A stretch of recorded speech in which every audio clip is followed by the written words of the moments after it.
That's one of the hardest parts is knowing when I have to say no to different opportunities. Because even though they may be amazing, I'm still a student and I'm still a 15-year-old. I still need time to unwind or spend with me or friends and things like that. So now, me and the bees, give us the diagnostics. How many stores? How many, bottles sold? All the gory details. Me and the Bees is currently in over 1,500 stores, in hotels and restaurants and cafeterias in around 40 states, and we're still growing pretty quickly.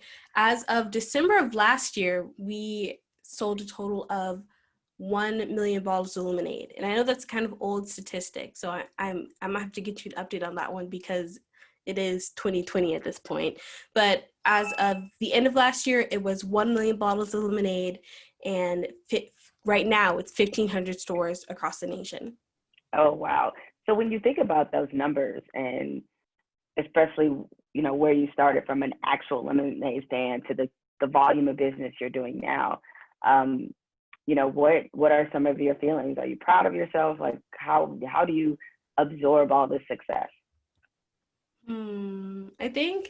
What I've done to absorb the success is just keep going and try to be creative and come up with new ways that I can either save the bees or inspire people through the business or through the nonprofit or through public speaking. So it's kind of just adding things to my story. That's what this book has become.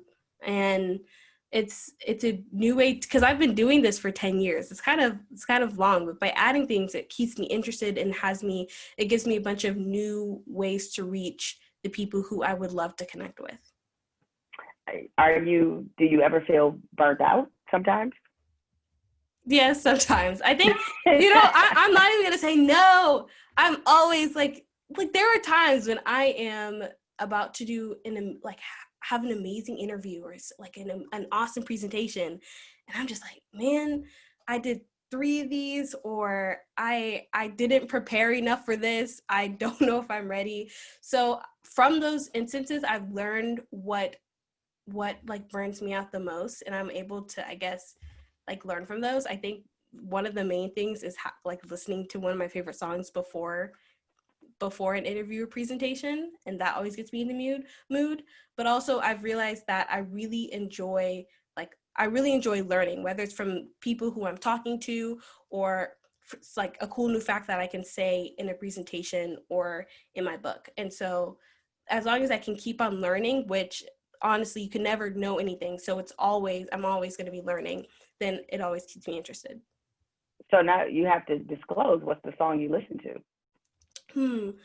Right now it's a lot of Gorillas, and it's not really a specific genre, but I've been listening to Gorillas, Caravan Palace, and Wow by Beck, just a random song in there.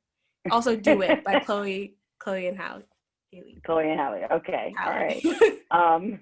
So this is a very active life. I mean, I know you're 15, and as we're taping this, you're coming up on being 16, but is there any part of you that, do you go through moods or periods where you sort of wish that you could just focus on maybe just, being a kid and just doing that part of it and not have to worry about this huge national business that you're also running at the same time? What's that balance for you look like?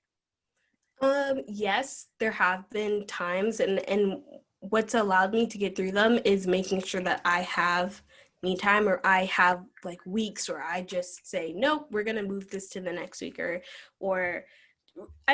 one of the hardest parts is knowing when I have to say no to different opportunities, because even though they may be amazing, I'm still a student and I'm still a 15-year-old. I still need time to unwind or spend with me or friends and things like that. And so knowing when to say no, figuring out what opportunities I'm really excited about is probably what mainly balance looks like, what balance looks like for me. And then also having a great team, whether it's just like my family, because Me and the Bees is a family-run company, but it's my family, and then it's actually grown into having an ops team and sales team and marketing that keeps the business running, so I am able to take breaks. So what does me time for you look like? Me time for me is reading. I usually have a bunch of books in here. It's a lot of reading, like staying up really late reading, because I mean, why not? I rollerblade pretty much every day. I garden, so I have a garden on the side of my house. I also have pet chickens. You garden? Yeah, yes. I mean, it's kind of a given because I help save the bees, but yes, I don't have bees myself because I live in downtown Austin and my neighbors wouldn't be so happy about that, but they can come in as visitors. Okay. So of all those activities that you mentioned, you said that you love to read. So give me some of your favorite books that you might recommend to other people who are into those. I mean, I'm 15, so I read mostly young adult, but I really recommend any Neil Shusterman book because he has some really cool books. I think it's mostly fantasy, but he has some really cool books. And then I'm reading Jhumpa Lahiri, Interpreter of Maladies, and also a finance book for Entrepreneurship Club called like The Little Book That Still Beats the Market. So, yeah. Okay. Now, I read somewhere that you're fluent in Spanish. Is that true? Yes, I think, you know what, I think because I'm not able to practice it as much right now, I'm kind of forgetting it, but I am because I go to an international school. I go to a boarding school, even though I don't board. There are a lot of boarders, and then also all throughout elementary and middle school, a lot of my friends spoke Spanish, so I was kind of able to learn it and practice it at their houses and things like that. And I've taken Spanish since then. So it's kind of cool because we'll get messages on the website in Spanish, and my mom's like, I can't respond to this. Like what does this say? And I get to use what I've learned in classes in a whole new language for business as well. So I assume with you being well into your teenage years, you're probably giving some thoughts to college. So right now, who's kind of on your list of places that you think you might want to go to college? Everyone is asking that question. Yeah.